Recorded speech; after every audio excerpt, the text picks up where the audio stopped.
Imagine searching for an affordable apartment in your city, only to find endless listings for vacation rentals instead. For many Canadians, this isn't just frustrating, it's a daily reality. With housing affordability already stretched thin, short-term rentals like Airbnb and VRBO are under fire, as governments and cities across the country tighten restrictions to free up homes for long-term residents. But is cracking down on Airbnb really the silver bullet to Canada's housing crisis? Let's explore how cities are regulating the short-term rental market, the impact on renters and investors, and what the future could look like. The rise of short-term rentals in Canada.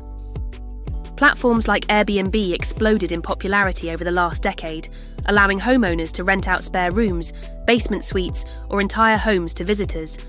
For many, it became a side hustle, or even a full-time business. Flexibility.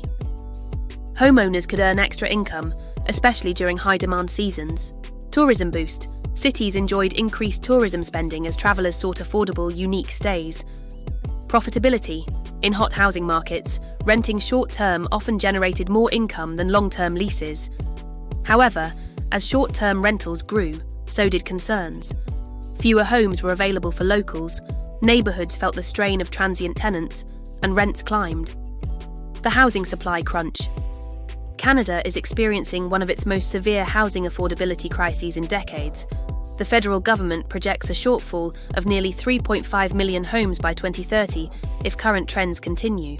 Short-term rentals are often cited as one factor making things worse. In cities like Toronto, Vancouver and Montreal, thousands of entire homes and condos are listed as vacation rentals year-round. These units are effectively removed from the long-term rental pool. With fewer homes available, rents and prices are pushed higher.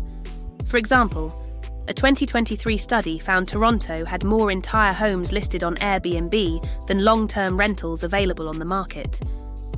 In Vancouver, officials estimated thousands of units were being used as unlicensed short-term rentals. Cities crack down.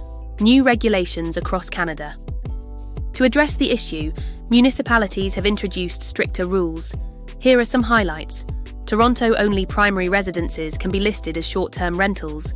Hosts must register with the city and display their license number. Maximum of 180 nights per year for entire home rentals. Vancouver hosts must live in the property as their principal residence. All listings require a business license. Enforcement includes fines and removal of illegal listings. Montreal short-term rentals require a permit, and only certain zones are eligible. Strict safety and insurance requirements are in place. Enforcement increased after high-profile safety concerns in 2023. Other cities. Smaller municipalities like Kelowna, Banff and Halifax are also tightening restrictions, citing pressure on housing and community concerns. At the provincial level, British Columbia introduced sweeping reforms in 2023, banning most short-term rentals in communities under 10,000 people, with some exceptions, and heavily restricting secondary properties. Impact on renters and residents. For renters, stricter regulations could mean more available housing. Units return to the market. Former Airbnb condos and basement suites become long-term rentals. Stabilising rents. More supply may help ease upward pressure on rent prices. Improved community stability. Neighbours deal with fewer transient guests and party houses.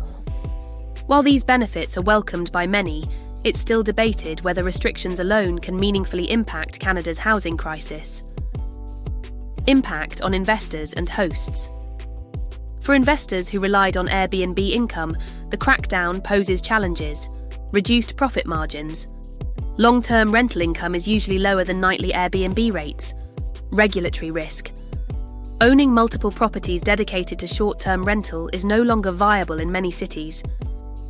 Shift in strategy.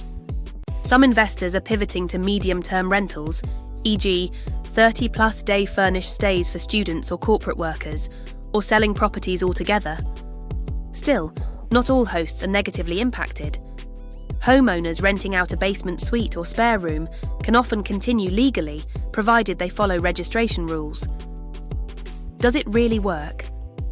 The big question: do short-term rental restrictions free up meaningful housing supply?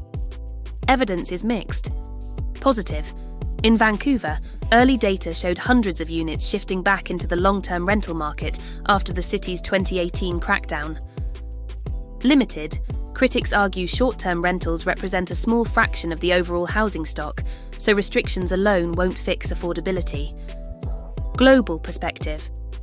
Cities like New York, Barcelona, and Paris have faced similar struggles, suggesting this is part of a broader urban housing challenge. The future of short-term rentals in Canada. Looking ahead, here's what's likely. More enforcement. Cities will continue to fine illegal operators and pressure platforms like Airbnb to delist unlicensed properties. Technology solutions. Platforms may work more closely with cities to automate compliance. Medium-term market growth. Demand for furnished 30-90-day rentals may rise, serving students, remote workers, and temporary residents. Continued debate.